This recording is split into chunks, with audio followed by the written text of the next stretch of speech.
is my goal too small? Is there room to stretch and expand this goal beyond what I can currently see for myself and what I currently think is possible? And then the second question would be, if my goal is too small, why?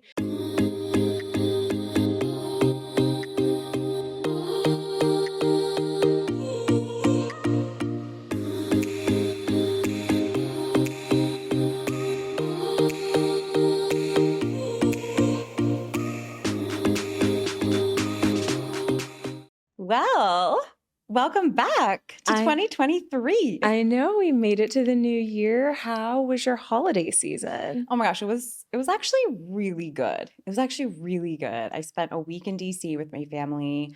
Oh, so nice to see everybody. I don't know, this time it felt different. I felt really relaxed while I was there. I felt like I was like soaking up all of this like good family time, Aw. lots of food.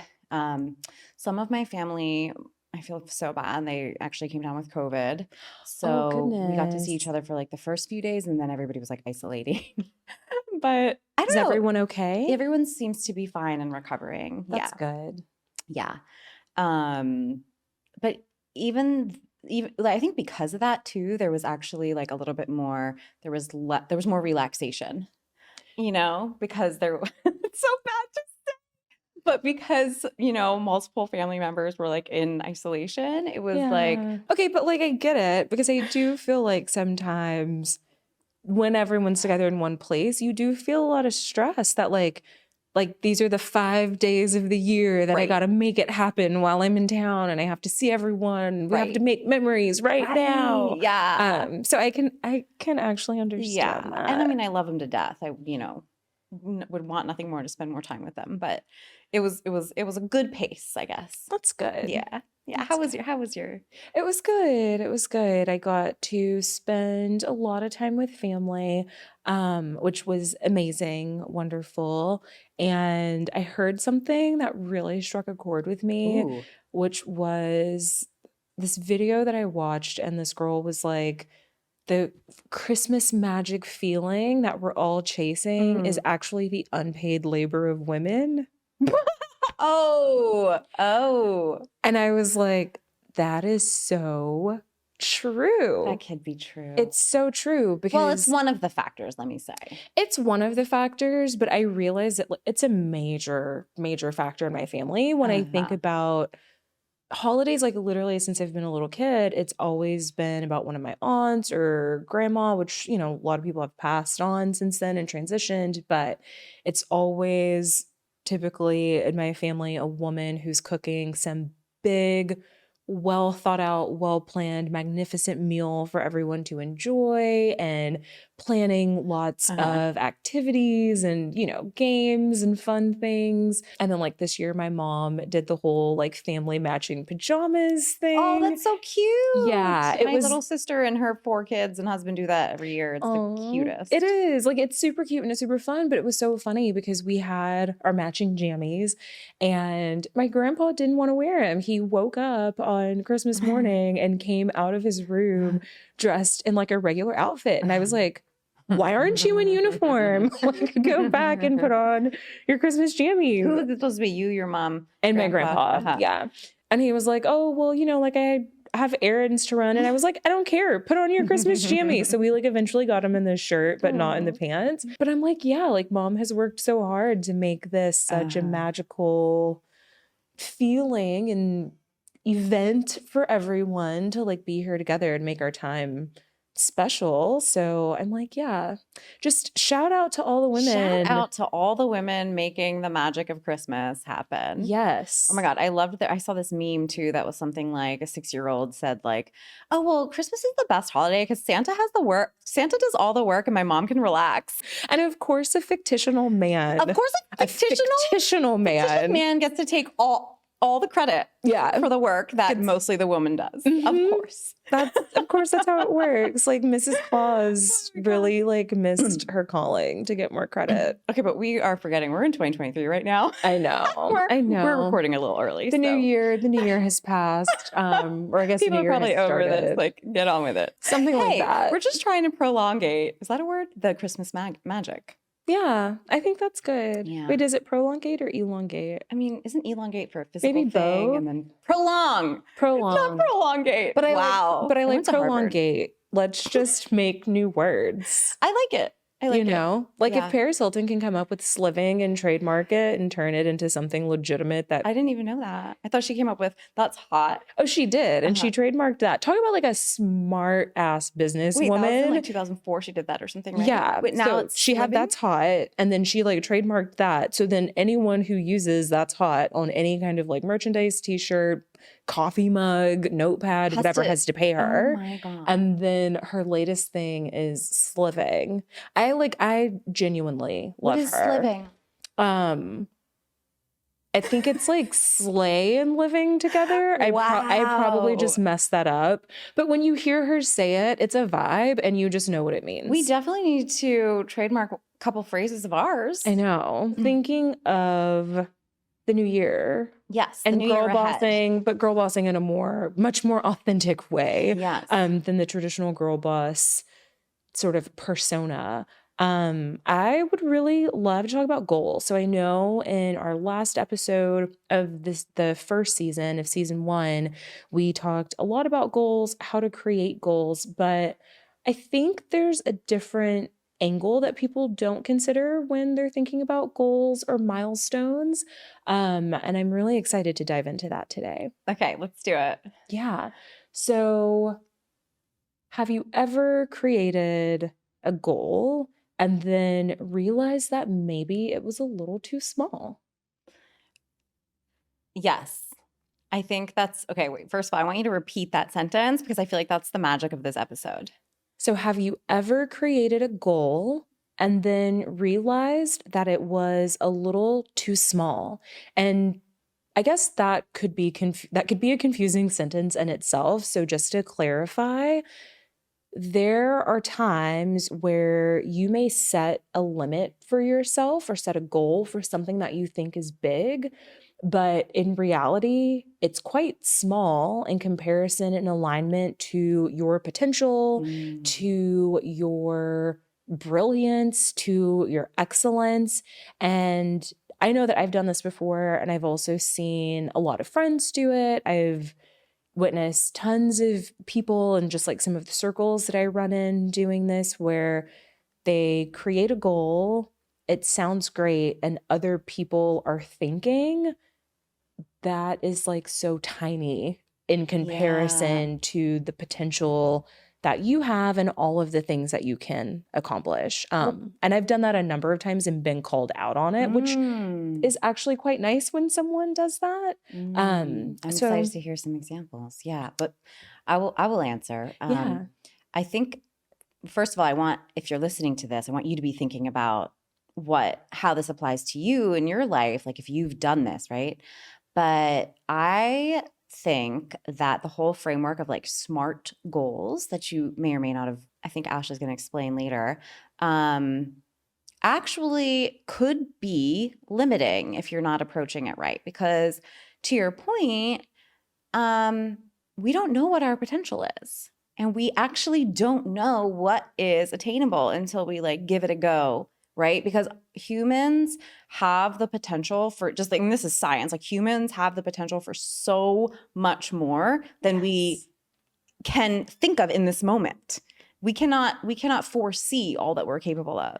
So if you're setting a goal based on something that you can already see, like it probably means it's not big enough.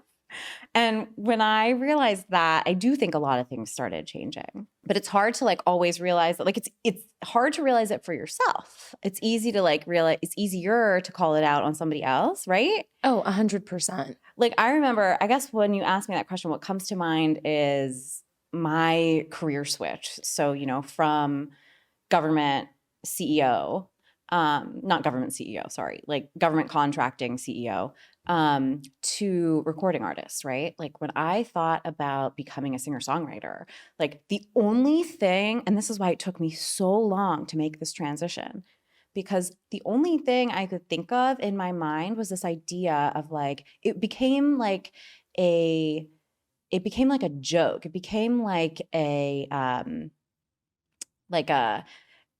like I would be like, oh yeah, or I could just like quit everything and start strumming my guitar at a lake, next to a lake in Nashville. And it was like, bum. Like it was like it was like the butt of a joke because it was as if that idea of going from this like super whatever, quote unquote, successful Inc. 500 CEO to, well, or I could just give it all up and go sit by a lake and play my guitar. Like that for some reason was the extent to the vision that I had for being a singer-songwriter. When in reality, the vision for being a singer-songwriter is unlimited. Like it's huge, Hello, Beyonce. Hello, Beyonce. Yeah. And now there's so many Taylor. Yeah. It's like so many. Well, people that start out as a singer-songwriter and then they turn that into an entire empire. Yeah, like an empire of media creation and supporting other women and becoming an investor in like other businesses and all different kinds of things that people don't even realize. Yes. And so that's what I think. When I set a goal that was too small, I was like, because that vision of becoming a singer-songwriter was stuck in the lake image in my mind, it kept me like, well, I can't do that, obviously. And then I would like move on because honestly, that lake image wasn't exciting enough for me. And given my personality, like I needed to have something that was super exciting to get me motivated to do it. So while there was something appealing about it, it wasn't exciting. And I need that like rush. I need that adrenaline. I need the excitement of like something that seems super challenging. Like that's what gets me to actually do the thing. Yeah. Well, and it kind of sounds like you had this goal that was a joke that was really you talking about being an artist in the sense of like a hobby more than it was you talking about being an artist in a sense of like being an artist and being someone who's like on stage performing, which I've had the pleasure of seeing you do multiple times now, and you're fabulous. But that is a completely different way to look at it. And I think sometimes it's really easy to just miss like the nuance in the mindset and how you're thinking about it. Yes, exactly. So I'll talk a little bit about SMART goals, which totally my jam, because if you're new here, I teach marketing communications. And that's something that I always teach my students is like how to create a SMART goal. So just like the basics of a goal, I could say that I want to make a cake. And that could be a really simple goal that I set for myself. Depending on how organized I'm feeling for the day. Cakes. I love cake. Cake is so good. Like, okay. This isn't a food podcast, but it could easily turn into one like very quickly. But did you hear our editor laugh over there? Maybe we'll bring you cake next time if you do well. We got a thumbs up. Aaron says yes. Aaron wants cake. Everyone wants cake, let's be honest. But okay, so you could set a very simple goal of like, I'm going to make a cake. Or you could set a goal that is a SMART goal. And SMART is an acronym like most things in life. So SMART already stands trademarked. For exactly. We looked this one up on the trademark system and it says it's taken, so we can't use it. But so that was a joke. SMART, yeah, totally a joke. SMART stands for specific. So is it a specific goal? So I'm going to make a cake, but what kind of cake am I going to make? A chocolate cake, a 3-layer cake, a cake with cream cheese filling, or a cake with a core of sprinkles in the middle? It's like, let's get a little more specific about this cake. Then you want it to be measurable. You want your goal to be measurable. So a measurable goal means that there's some numeric element of how you're looking at this goal that allows you to say like, I met that goal or I didn't. So it gives you something that's like very easily quantifiable. So with my cake, I could say that I'm going to make a chocolate cake. So now we're a little more specific. And then I'm saying that I'm going to make it within the next 3 days. So now I know that I've got, 3 days to make the cake. Or even like for the measurable thing, it could be like, well, perhaps if you make like a cake this size, is that a success? If you make it like that, you can't see us if you're not on YouTube, but if you make it like the size of a like quarter, easy bake. like, or like a donut hole, like is that a success, right? Yeah. But if you say, no, you need like a, at minimum like 12-inch diameter. Okay, there we go. A cake that feeds 12 people. There we as go. Opposed to like a That's cake measurable. As opposed to a cake that is like a single serving, right? So you can measure that as well. And then, so we said smart or specific, measurable. The A stands for attainable. So is it something that you actually feel confident that you could accomplish with the resources that you have? So and this is, by the way, the one that's the fuzziest for us in this conversation, which we'll come back to. Well, and I mean, I think that attainable can be, it's fuzzy if you don't know yourself. And it's fuzzy if you're not like honest about your resources, or maybe like you don't fully know what your resources are going to be. Or maybe you're just used to kind of never like maximizing Status your quo. potential. Yeah. Or never seeing what you're capable of. Yeah. So like attainable could be, I've been baking since I was like 7. And I have not been baking. So making a delicious, yummy chocolate cake that serves 12 people feels like very attainable to me because I've done it multiple times in my life. But if you're someone who like is like Carrie Bradshaw and you store shoes in your oven, like that might be something that feels really audacious and really scary. But you also, if I said, okay, bake 1,200 cakes by next month, okay, your initial reaction, Ashley, you might be like, no, that's too much. But it actually might be attainable. That's the point I want to return to. Yeah, this is true. This is very true.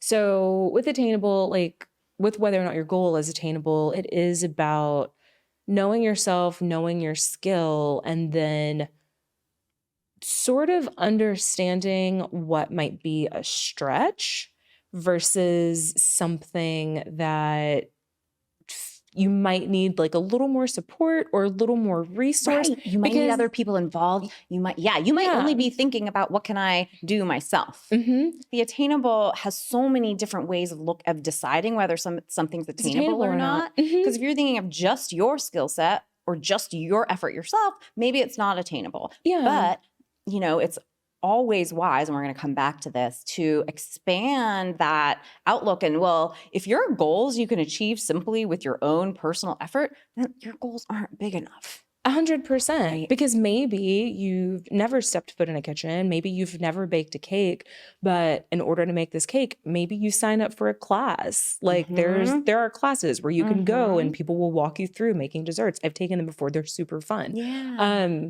And so maybe you just Google a recipe and go to the freaking grocery store and get all the things and watch a YouTube video. Like, I don't know, like 10 cakes in my entire life, like not a lot. But because I'm so used to like setting goals that are like pretty audacious, like I know if somebody said like bake me 10 cakes by next week, I'd be like, okay, so that's the A. We spent a long time on the A. So then the R is relevant. We are type A and the A team over here. I know, like not today. So then there's R, which R is relevant. So is your goal actually relevant and meaningful to everything else that you have going on? Like I could set a goal to make a cake that feeds 1,000 people, but that's not really relevant to anything that's going on in my life right now. I could set a goal, but is it even meaningful or actually useful to making my life better, to making me a better person? Or is it just keeping up with the Joneses, keeping up with the Kardashians, whatever the F, like keeping up because you see other people setting certain goals around certain areas, right? So we're tempted to be like, especially now with Instagram, you see everybody's like perfect life. So you might be tempted to set a goal that has to do with somebody else, right? That doesn't make sense for you. That doesn't make sense for you. Yes. Yeah. And I think that happens more often than we acknowledge. And Yes. I definitely have been guilty Me of that. too. And then actually achieving some of those goals and realizing how meaningless they were. Yes. And realizing that they didn't make me happy and they didn't make me a better person. And, it's like you work so hard to achieve this goal and then you get to it and you're like, that means absolutely nothing for me. Like Yeah. that, Wait, like I okay, just can you share the wasted. example you're thinking of? Hell yeah, corporate America. Like, Yes. like we're like working for brands that have a certain pedigree where people are like, oh, well, like if you've Yes. worked for this brand, Then you would yeah. somehow feel like you're good enough Mhm. or important enough. Yeah, And it's like, you've really made it. If you've worked for Mhm. this brand and made it to like a certain level of leadership. And I'm like, I've worked for Fortune 10 companies and managed teams of, 15, 20 people and managed multi-million dollar budgets. And so I'm like, okay, this is supposed to be something that, according to society, makes me feel really successful. And actually, like, this sucks. Like, I kind of hate Yes. this and I don't necessarily want to do this anymore because it wasn't actually relevant to my big picture as a human. Yes. Like being a human first, it's like it wasn't relevant to anything that made me happy or made me feel fulfilled in life or made me feel like I was leaving a legacy or having like a positive impact on the planet. And so you really have to make sure that the goals you're setting are relevant, preferably for the long term if you can like see that far into your Yeah. future, but at Yeah, least for the short exactly. term. Yeah. And then the last T is timely. So you want to give yourself some time bound expectation around that goal because goals that are a goal without a timeline can kind of, Are just a dream. yes, they just like disappear Yeah. into the ether. They And then really it's do. 10 years later, 20 years later, and you're like, oh, yeah, I said I was going to make that Yeah. cake and I still haven't made it. And Yeah. it's 10 years later and I just Yeah. haven't gotten around to it. No joke. 10 years goes by also really fast, like no joke. Hell yeah. God. Okay, so you had asked me like, do you ever have you made a goal that you felt was too small? Mhm. And you have been called out on that. What is Yeah. an example of that? Okay, so if you're listening to this and you know me in real life, you know that I've gone through multiple phases of like I've lived, I feel like at least 10 different lives in this body on this planet. And so I had my spiritual phase, where I was like very deep into the woo, like very, very deep into the woo. Into the woo, Into the woo woo, woo. yes, Uh-huh. into the woo woo. I'm actually a holy fire Reiki master certified. Who knew? I know, most people don't. But so I had set this goal for myself that I was just going to teach people how to be happy. And I was going to start this brand called Hack Your Happy. Ooh. And it was just going to be about happiness and peaceful living. And that was, Actually, it's a catchy name, Hack Your Happy. oh yeah. Oh, I mean, like I've been You're a I've marketer. been in marketing. You're a good marketer. If I couldn't come up with catchy names, there would be a problem. But yeah, so I was like, oh my gosh, like this is like my thing. Like this is my big dream and it's my big vision to like launch this Hack Your Happy brand and I'll just talk about happiness and like peace and like finding your joy. And I'm not saying that that's like not an important thing because it is. And when you can find your happiness, which I've been very blessed to find, it's magical and it is amazing and it feels really good. But anyone who knows me knows that, like, There's so that, much more to you than that. yeah, that's just Yeah. like such a small, tiny fragment of who I am as a person and like the shit that I talk about and like what I have to share. And so I remember like very distinctly, um, telling this person that I was friends with that like this was my big dream and my vision. And like the look on her face just said it all because she was just like kind of staring at me like I was crazy. And I was like, I feel like you're thinking something, but you're not saying it. And she goes, that's it. Ooh. And I was like, well, yeah. And she was like, We all need friends like that. And she was like, okay. She was like, I think that's really nice. And that would be great. And there's no doubt in my mind that you could launch that brand and make it a thing, but you're so much bigger than that. And Yeah. so I would just encourage you to go back to the drawing board and see if there's anything that would stretch you a little bit further. You know what's interesting that made me think of? I think this is such a good thing for people to think about, especially now when our circles we have access to so many different circles because of social media, right? You can kind of tap into like whatever network you want to. However, because of the way the algorithms work, your world actually starts to become smaller and smaller and smaller because you start watching one piece of content, it feeds you more back of that, and then that Yeah. feeds more of the same, more of the same, more of the same. And you start thinking the entire world Thinks like you do. thinks like you do, They when don't. actually it's just this tiny little echo chamber built by the algorithm. So like one of the things that happened to me, and so I think this is like something we have to like actually like really watch out for now. Like I can imagine if you started thinking about Hack Your Happy, even your phone right now, I bet you it'll start showing you like things associated with that. And you know, you start thinking, oh yeah, it's like your the bounds of your imagination, I think sometimes, or at least this happened to me, like become limited because what you're seeing on the internet become limited by the little circle that you're in. Oh, well, and that's also science as well. Like, have you heard about the flea study? I don't know.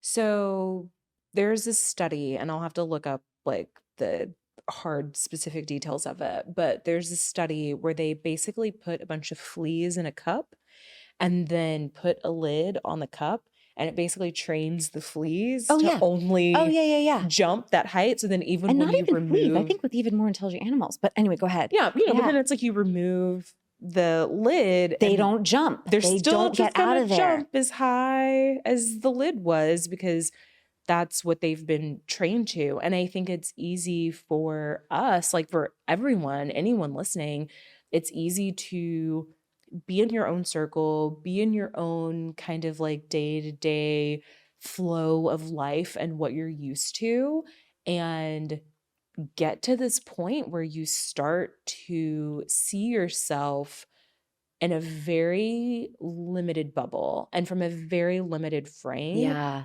When the reality is You have unlimited potential. absolutely. And sometimes just being able to step out of your everyday, which is why I love going to events. We'll talk about that on a different episode.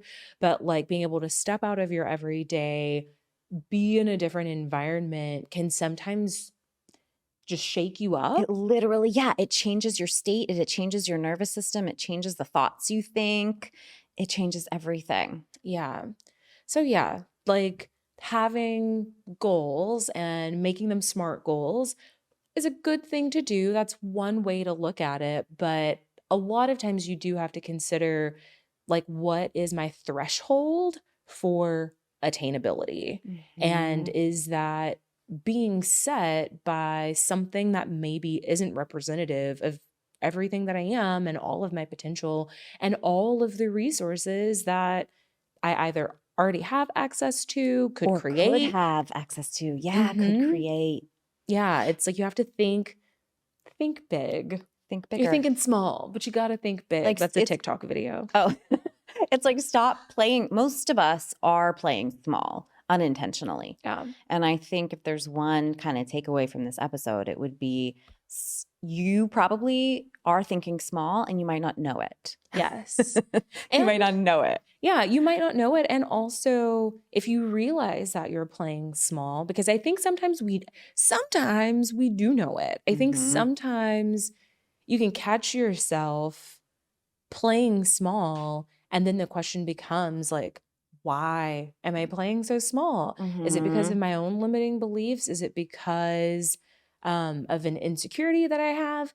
Or is it because of someone else? Is it because someone at some point said something to me that Yes. made me feel like I had to play This is smaller? really powerful. Or at some point, I got into a relationship with someone. It could be a familial relationship. It could be a friendship. It could be a romantic relationship. Because Yeah. Lord knows I've played small to, Oh God, you know, cheers to that. placate. Like, seriously, you know, like to placate the egos of like guys that I've dated. Do you have some other external factor that's the reason that you're playing small? And then you have to reconsider that relationship and not necessarily end it, but just realize that you need to create new terms and how you're operating in it. Yeah, maybe just spending less time or not taking what they're saying, personally, or taking it in and letting it affect you, and creating new relationships that expand you and inspire you. Yes. I heard this one example. Somebody said that they were at a conference once, and the speaker was like, "How much money are you making this year? How much money do you plan to make this year?" And everybody like wrote down their number on the piece of paper. And he said, "Now what I want you to do is take that same number and put it down as the amount of money you'll be making this month." And the person my friend who was telling me this story, she was like, "My mind was blown." She's like, "I couldn't imagine making that much money in 1 month." And so it's like you could do the similar example if you're listening, like, what would that look like? And it might not even be something you could even think through right now. But like, the truth is, in the environment that we live in right now, there is an unlimited amount of ways to make money.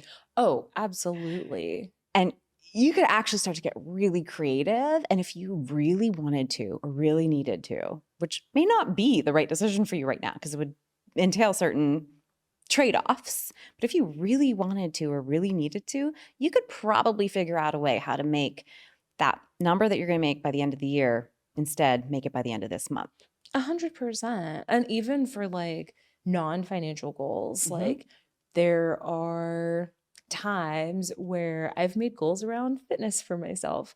And it's easy to come up with a lot of reasons that you can't hit those goals, or it's like, oh, like I can't make it to the gym every day, or I can't do this, or, I can't go to this fitness class living where we live because it's 10 miles away, which could take you like an hour and a half in rush hour traffic to get there.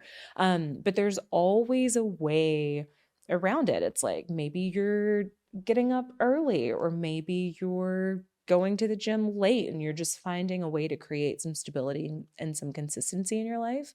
I think the point is just that there's always a way. And you can figure it out. It just depends. You can literally create your life, and then it's fun because it's January. You get to think along these lines. Absolutely. You get to create this year to look any way you want it to look. And it's just about certain decisions and certain priorities and certain trade-offs, right? So I guess take that and take some time if you haven't yet to like design it. Yes, I think, and design is so key and so crucial and so important. In fact, that's all I wanted to do for New Year's Eve, but Ashley made me go out, and then she's now bailing and staying home. So I would say if you're listening right now, just take a little bit of time to think about the goals that you've set for yourself and ask yourself 2 questions. 1, is my goal too small? Is there room to stretch and expand this goal beyond what I can currently see for myself and what I currently think is possible? And then the second question would be, if my goal is too small, why? Because uncovering the why, digging into that, understanding where it comes from and what the root of it is, will give you the power to take those goals back a little bit and really dig into them so that you can be in a place where you're designing the life that you really want to live. Yeah. And it might be something, once you kind of try to think about the why, that you might need to work through with somebody, a therapist or somebody else, but it's always worth it. Yeah, the resources are always there. Amazing. We'll talk to you next week. Bye.